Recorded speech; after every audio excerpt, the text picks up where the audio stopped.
Hey everybody, today I'm joined by Lang Kim. Lang is a graphic designer and photo enthusiast out of Utah. Lang, I think I first became introduced to your work on Instagram and then YouTube.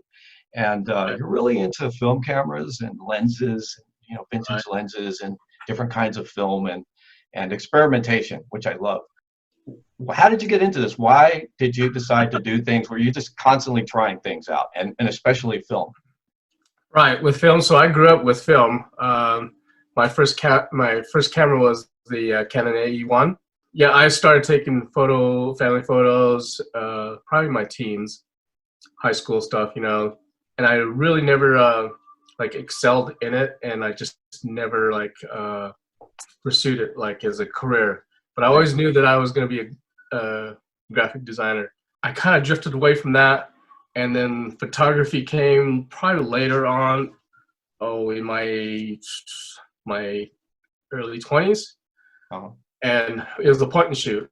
It was the Olympus Stylus 2, right? Okay. And I bought Yeah. it for like $135 at the time. Which you can get for about 15 bucks now, probably, right? Yeah, exactly. So it's not even worth the sell. So I continued doing film only because I was familiar with it and it was affordable, right? Because I couldn't afford a lot of the digital stuff, like digital cameras, like say, well, the most expensive I have one is the Sony A7R, Uh-huh. and I couldn't even afford a lens for it. I just bought the body. It was used body for like, Right. I think I bought it for $800 or $600, right? Yeah. And so I started attaching my Nikon lenses and my Pentax lenses because that's all I can afford. And Right.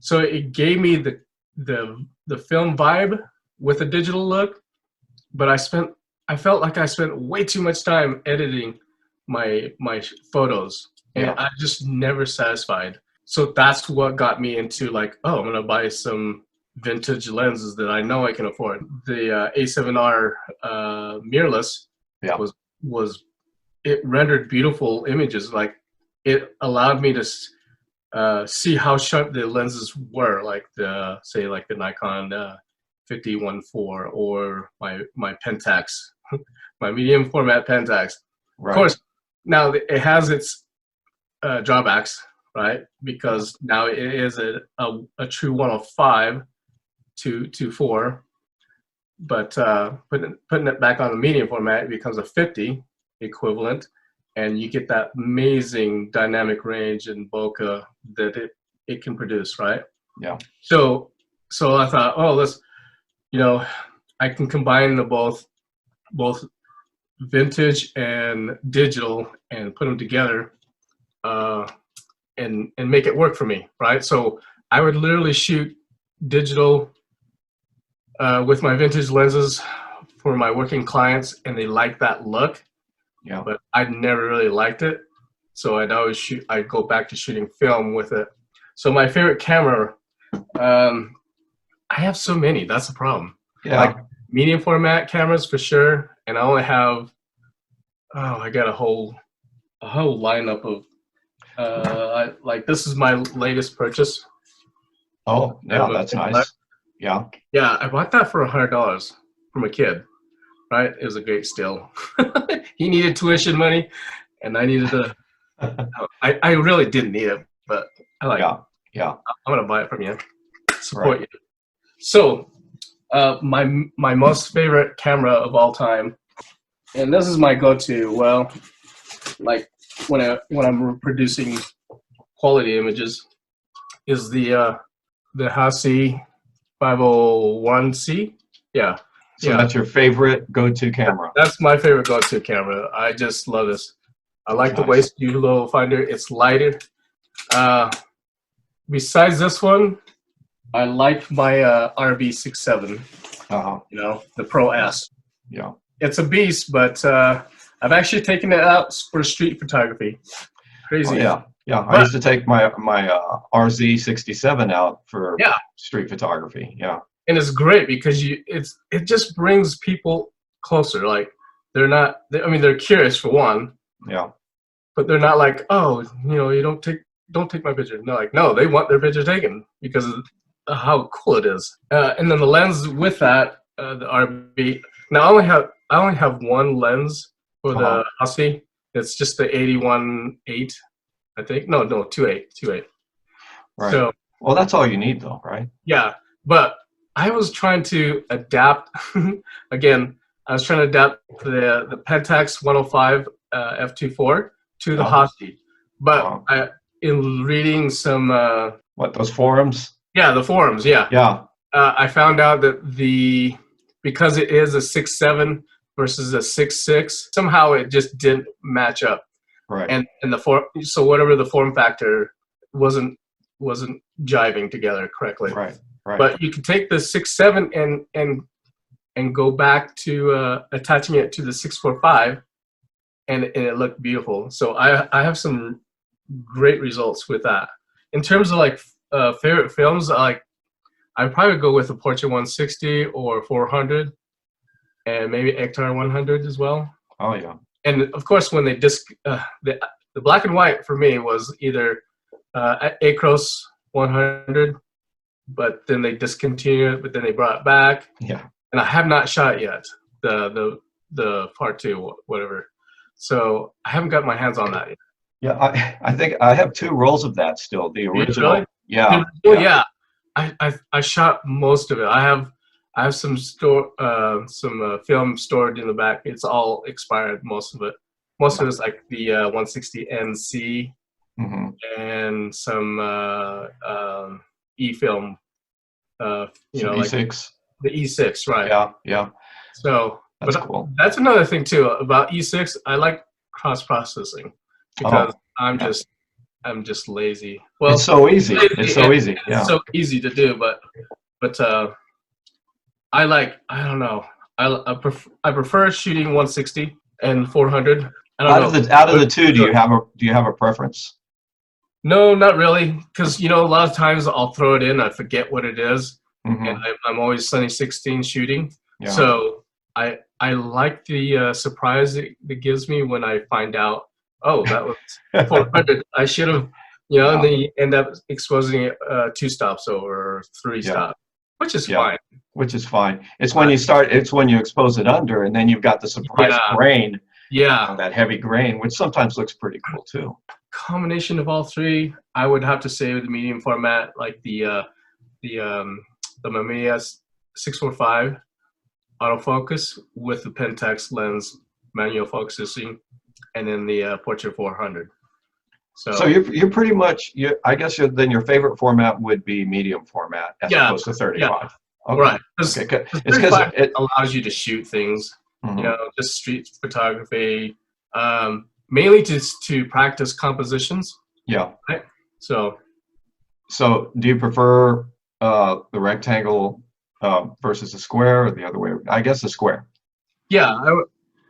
I mean, I like both the 6x6 and then I like the 6x7 the RB gives you, right? Yeah. Just that plane of that perspective.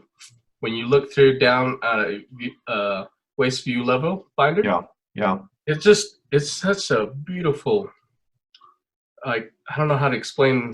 It's like the picture opens up before your eyes, even before you take it, because of that ground glass, Right.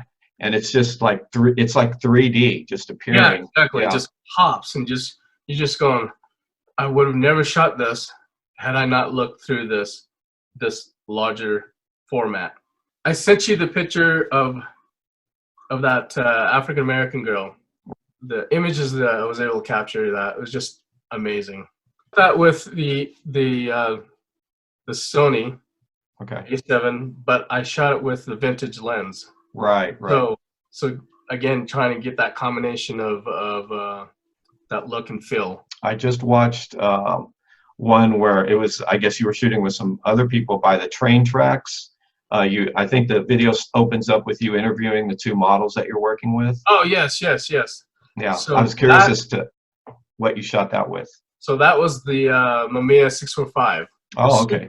Super. The Super, right. With the Pentax lens on it. Yeah, okay. But I want everybody to go to Lang's YouTube channel and check out some of these videos. They're very interesting.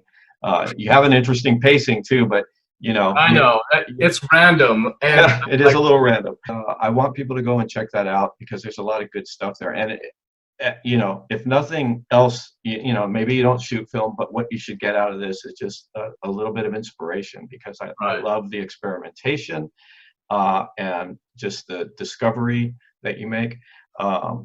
And you know, just trying different things out. And people should do that no matter what gear they're Yeah. using or whether they're shooting digital or whatever film. If you've got any advice that you can offer somebody who might want to do what you're doing, maybe they've only shot digital, but they want to experiment a little bit with film cameras and try different lenses and films. What would your advice be for them when they're getting started?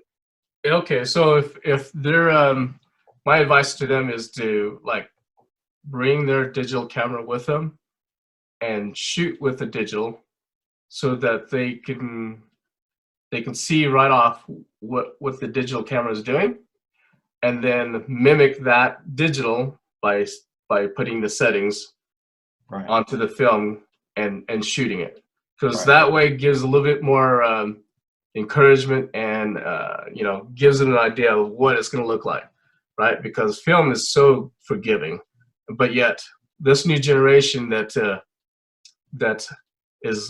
has grown up on digital is now like looking at film, you know, like, but they're too afraid because they have that security of a digital camera, right? Or even with their phone, like Yeah. you can download apps and shoot it. But I just tell most of the time the people that are coming in the camera shop, I just tell them, look, you can set all the settings on a digital and shoot it side by side, and that'll give you an idea of what it is it's going to look like on film, you know, to a certain point. Lots of times I'll use the analogy of like in the old days when there was only film, they used to use Polaroid test shots.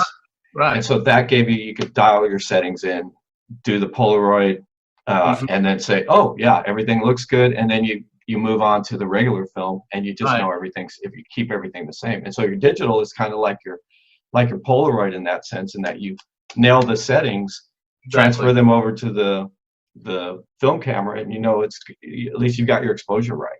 You know? Yeah, exactly. And I wish, you know, I wish that were still available to us.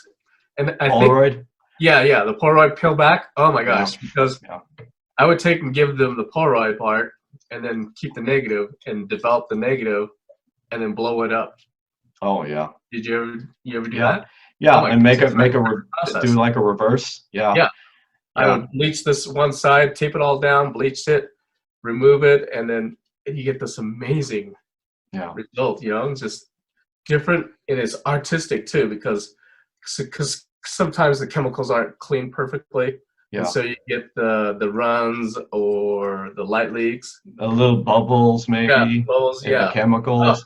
It was so good. You like that though. You like the imperfections, don't you? Yeah, I do.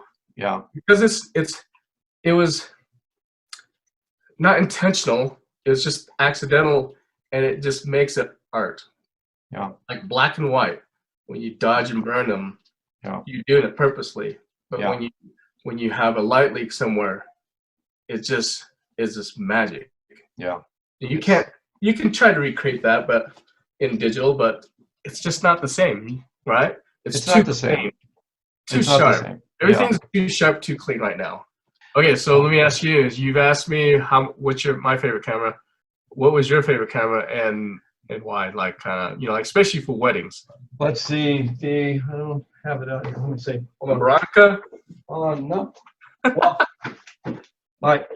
the first camera I ever owned is this guy. It's an Minolta XG7, right? But my favorite, I think, film camera that wasn't the XG7, the RZ, Mamiya RZ67. I love that camera. Right. You know, as far as digital, you know, they're disposable to me. It's whatever works. So yeah. But yeah, you know, I like the 35 millimeter. I like the dimensions of the rectangle. Other than that, the 6x7 is is great, I think. I don't know how you guys can compose in that square, that 6x6. I just can't get the hang of it, and I shoot I with my Holga, yeah, and yeah. You brought that up.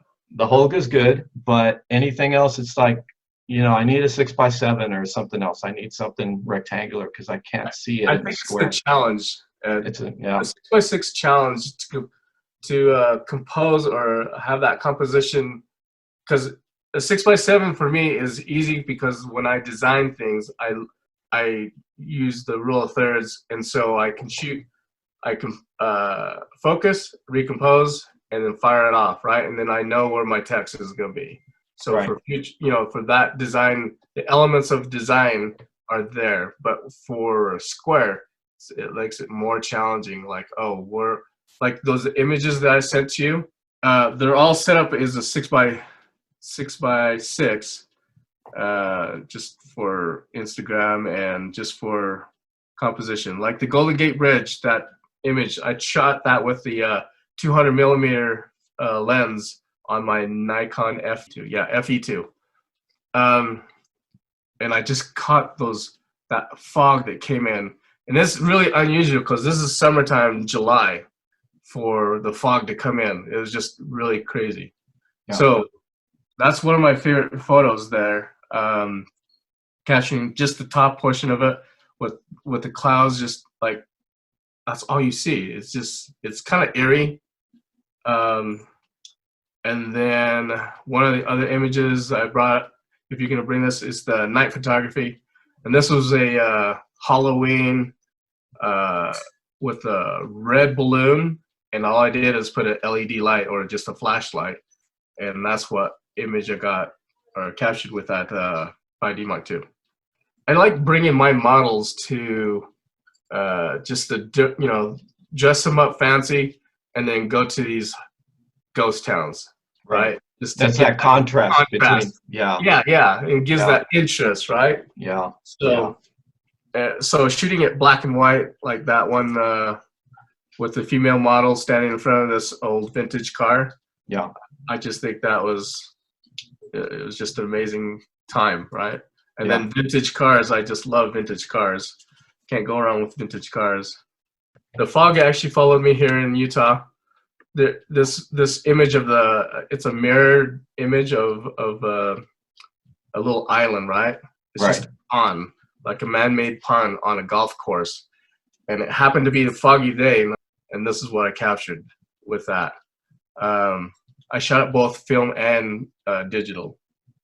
It's with the Mamiya 6.7, and I did a backup shoot with the Mark II, right, with the 16 to 35.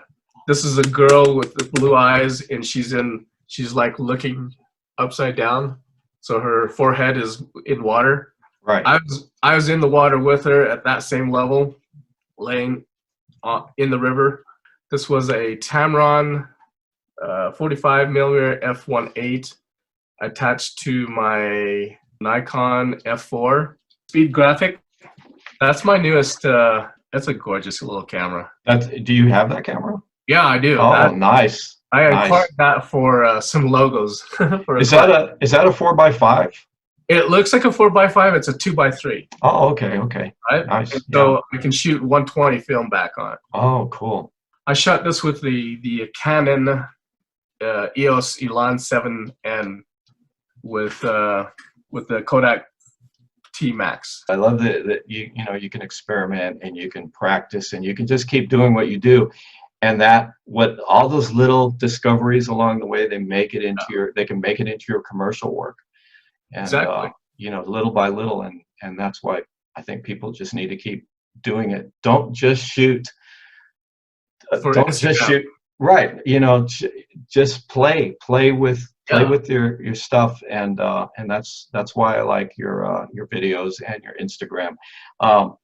By the way, I want to tell everybody out there that you can find Lang on Instagram and on YouTube at Behind Each Film Grain. Right? Yes. Is that right? Behind each film grain. Like, you mean like each little individual film grain? Yeah. just What I want behind. to know, what is behind each film grain?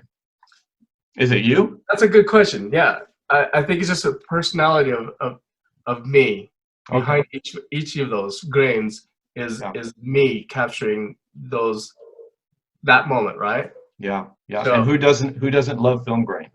yeah, exactly. Yeah. I mean, it's the spice of life, I think. Yeah, if you compare it to like when you start looking at it, and you're going, oh, grain versus what's that? Pixels. Ooh, Oh, oh, it's yucky. this is nasty. That is gross. All right, man. Thanks for doing this. And I want everybody to make sure, if you have not subscribed to this channel, go ahead and subscribe. Like this video. I mean, who doesn't like Lang and what he represents?